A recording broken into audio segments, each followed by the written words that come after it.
It all started with this letter. Contact 5 investigative producer Eric Altman sent it to Yujing Zhang just weeks ago at the jail where she's being held.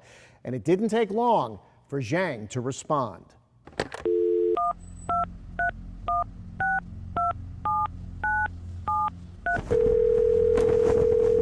News Channel 5, this is Eric speaking. From inside the walls of the Glades Correctional Facility, the phone is the only way she can reach anyone. Hi, Miss Yujing Zhang? WPTV investigative producer Eric Altman has been taking the calls.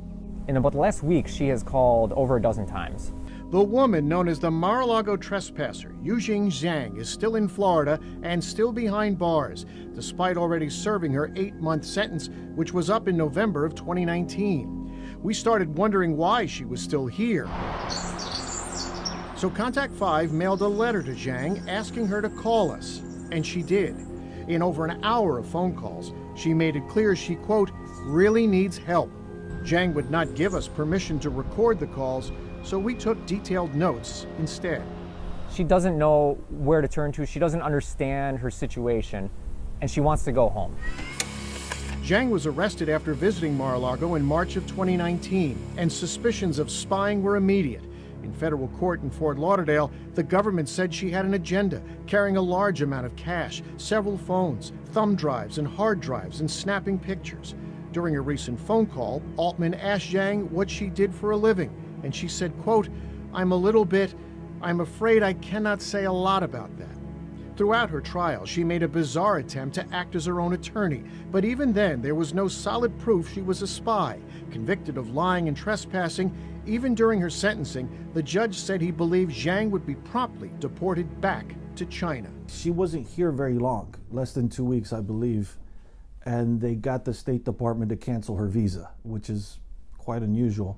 Richard Huber is an experienced immigration attorney who has trouble understanding why Zhang is still in jail in Florida. This indefinite kind of detention is certainly, it's unusual. In a recent court filing, the U.S. Attorney's Office said removals to China were halted because of the pandemic, but they resumed last May. Zhang's deportation case is one of more than 1 million pending immigration cases, and the backlog of immigration cases has doubled in just 5 years, according to Syracuse University's TRACS Immigration Project. Despite this, Huber says the delay in sending her home still doesn't make sense, especially when the government resumed removals to China 10 months ago, and he wonders why she's still in jail. I think no federal judge is going to be on board with keeping her detained indefinitely. Immigration and Customs Enforcement did not respond to our question about her case and why she's still sitting in a jail.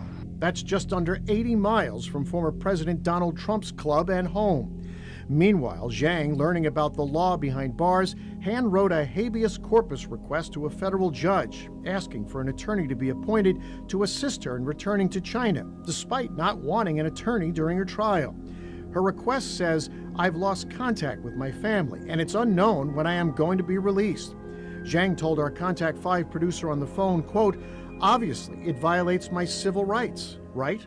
This is the part of immigration that's fascinating. There is no rules against double jeopardy. You could pay the time for the criminal matter. I think this will come to an end at some point. A judge hasn't ruled on Zhang's petition for habeas corpus, which could be moot at this point, because if the U.S. Attorney's Office has its way, Zhang will be on a plane returning to China in just a few weeks. Now, you've heard the phrase writ of habeas corpus throughout that story. That's a petition that can be filed in federal court. It allows someone like Zhang to ask a judge to release them from custody because they believe they're being held in violation of the Constitution. In Zhang's case, a judge ordered federal officials to file a response explaining why she was still in jail. However, the judge is yet to issue a ruling on her petition or the government's response to it. Matt Cesny, WPTV, News Channel 5.